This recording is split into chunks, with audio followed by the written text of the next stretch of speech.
You're listening to Sipping on Some Crime podcast, hosted by Aaron. This podcast covers sensitive and triggering subjects, explicit language, and mature content which may not be suitable for children. As always, all parties are innocent until proven guilty.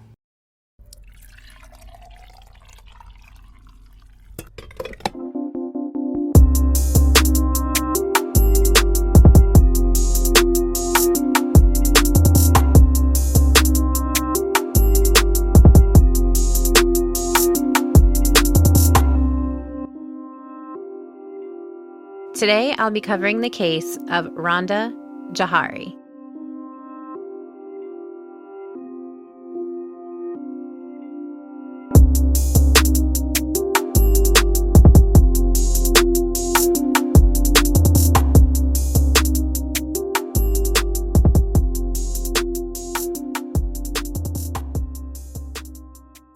February 10th, 2009, Randa, then 42, was talking with her sister on the phone as they usually did, catching up on their events from the day.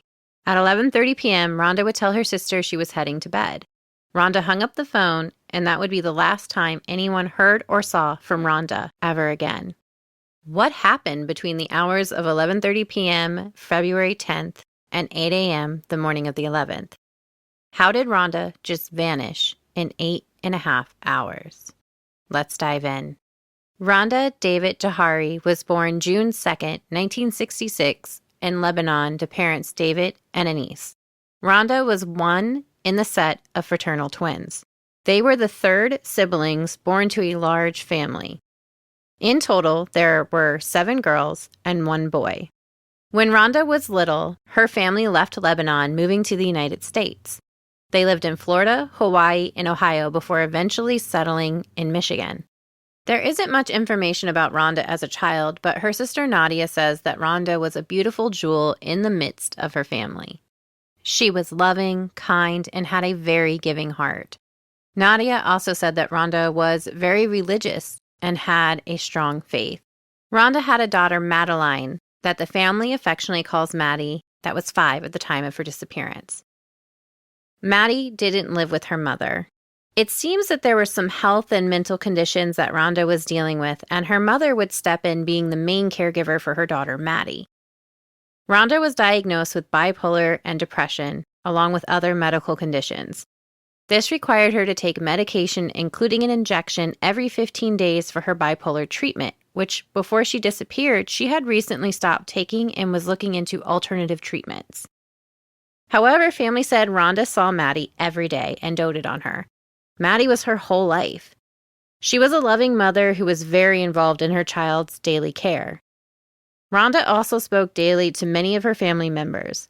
She was very close to her parents and siblings, and they also stayed in daily contact with her to help monitor her health and well-being. Randa was a very creative and artistic person. She was a former actress and had small parts in an Arnold Schwarzenegger movie, True Lies, and in the 1980 crime drama, Jake and the Fat Man. Randa was also a writer who wrote a book titled Letter from a Rose. Though struggling with bipolar disorder and depression and other health disabilities, Randa was able to maintain her own apartment and live on her own in Fenton, Michigan.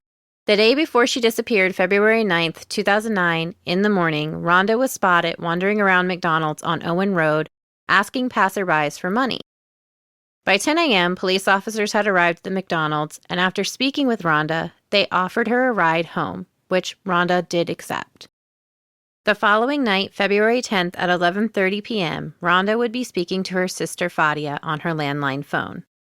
After chatting and checking in on each other's day, Randa told Fadia that she was heading to bed and ended the call. The next morning, February 11th, Randa had a scheduled pickup at 8 a.m. from a ride service called Your Ride. They had arrived at her apartment as scheduled, but Randa didn't answer the door. Randa's mother, Anise, would be notified of this. Anise would take Maddie to school that morning and then head straight to Randa's apartment. When Anise arrived at Randa's apartment, she found her door wide open and no sign of Randa.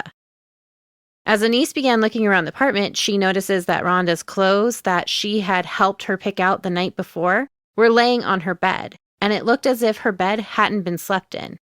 In the kitchen, the coffee pot sat cold on the table next to Ronda's favorite chair, and next to that was a pack of cigarettes. Ronda was a chain smoker and would have never left without taking her cigarettes with her. As a former chain smoker who has quit now for about 6 years, I can tell you we don't leave without our cigarettes or our lighter. Anise knew that something was wrong, and that's when she decided to call the Fenton Police Department and report her daughter missing. Police arrived at Ronda's apartment and noted that there were no signs of a struggle or forced entry. After looking through her belongings, it was determined that the only things missing from her apartment was a blue bathrobe and a brown jacket. Ronda didn't have a driver's license or a cell phone, so she depended on others for rides, and all her calls were made from her landline in her apartment. That afternoon, Ronda's family would hold a press conference at Freedom Center Church, pleading with the public for information on Ronda's whereabouts. They would tell the public they believed she would be wearing a blue bathrobe and a brown jacket. Police began their search within a 4-mile radius around Ronda's apartment complex. A few days later, over 100 volunteers would join in the search efforts. Rescue dogs would be brought in, and those dogs would track Ronda's scent all the way to the McDonald's on Owens Road, the same McDonald's that Ronda was picked up by officers on February 9th. Investigators would question Ronda's neighbors, starting with the ones on each side of Ronda's apartment, to see if they had noticed anything unusual that night. But they hadn't seen or heard anything.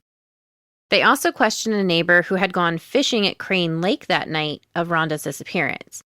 He cooperated with investigators, and after the search of Crane Lake and the surrounding areas turned up no trace of Ronda, they cleared him. The next step investigators took was to obtain Ronda's phone records in hopes it would give them some clues as to what happened to her that night. However, all they discovered was what they already knew, that Ronda was on the phone with her sister Fadia until around 11:30 that night. After that, Ronda had no incoming or outgoing calls that night. Next, investigators look into the surveillance footage from the apartment complex parking lot.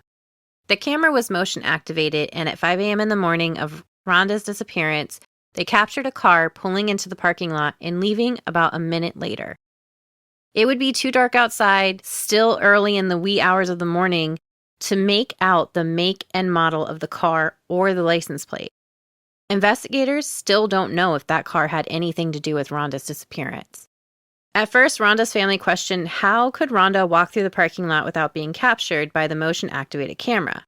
But when they took into account how slowly she moved due to health issues, they realized it was possible that she could move through the parking lot without triggering the camera. A month after Ronda's disappearance, her family would have Ronda's information put on a billboard on US 23. It would generate a few tips, but nothing that led them any closer to finding Ronda.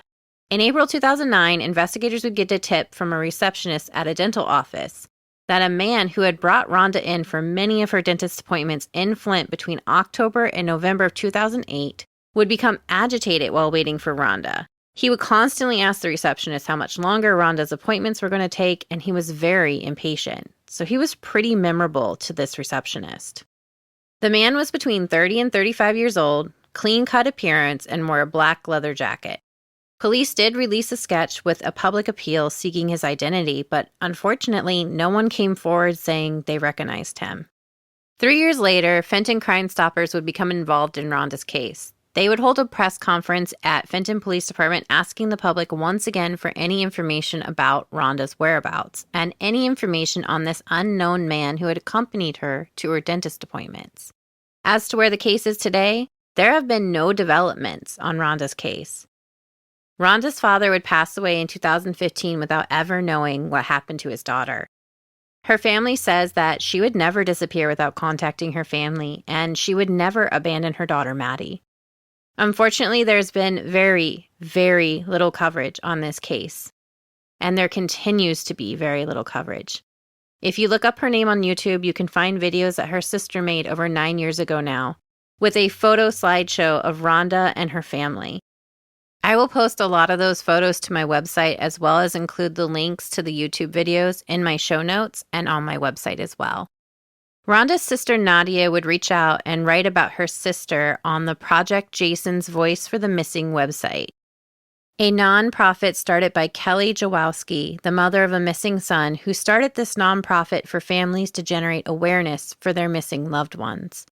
It's a great site where family members can write in and just express what they want the world to know about their loved ones.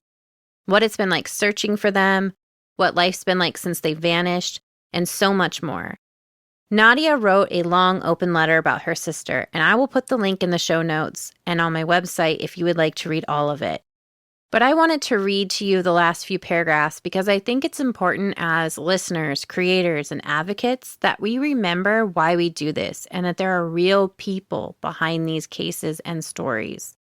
Nadia writes, I know tragedy happens where people don't always have an opportunity to say goodbye with sudden deaths, but they have closure in knowing what happened to their loved ones. I consider people to be blessed in having an opportunity to say goodbye to their loved ones. I have a need within me to let Randa know how I feel. I have regrets in wanting Randa to know how sorry I am. I miss her voice. I miss her face. I miss hugging her. I miss our talks. I miss her phone calls, which I received almost every day from her. I miss everything about her. I feel as though there is a void within me that only Randa can fill. I feel as though I've contracted an incurable disease and Randa is the only cure to save me. Where I find strength to continue to search for Randa is in the fact that we haven't discovered the worst case scenario. She's still missing and anything is possible. I find strength in every time I'm doing something in her search, whether posting a poster, calling on the media, writing this letter, or anything else I can do helping in the search for my beautiful sister. I don't feel good in doing nothing. I have to answer to myself, to Maddie, to my mother, my family, and to Randa. To say one day that I have done everything in my power in trying to find Randa. I will never give up. No matter where I go, I'm always looking for my sister. Yes, the holidays are among us. What do you say about that? I have nothing to say to that. My sister is missing. To all those that have missing loved ones, I feel your pain.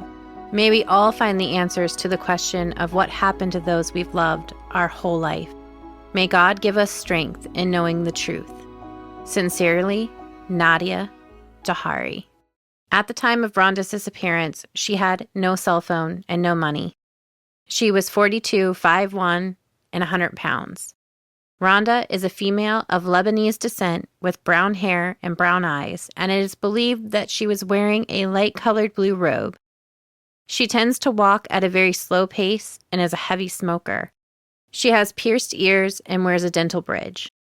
If you have any information regarding Randa's case, you can submit an anonymous tip to the city's website at cityoffenton.org or calling 810-629-5311 or through Crime Stoppers website 1-800-SpeakUp.org or crimestoppersofflint.com. Thank you for taking time to listen to another mini episode. Hopefully we can shine a light on Randa and generate some more awareness in her case. Don't forget, when you see those missing and murdered posts on social media, to hit share, like, and retweet. The more we share a face, the closer we get to solving a case. Until next time.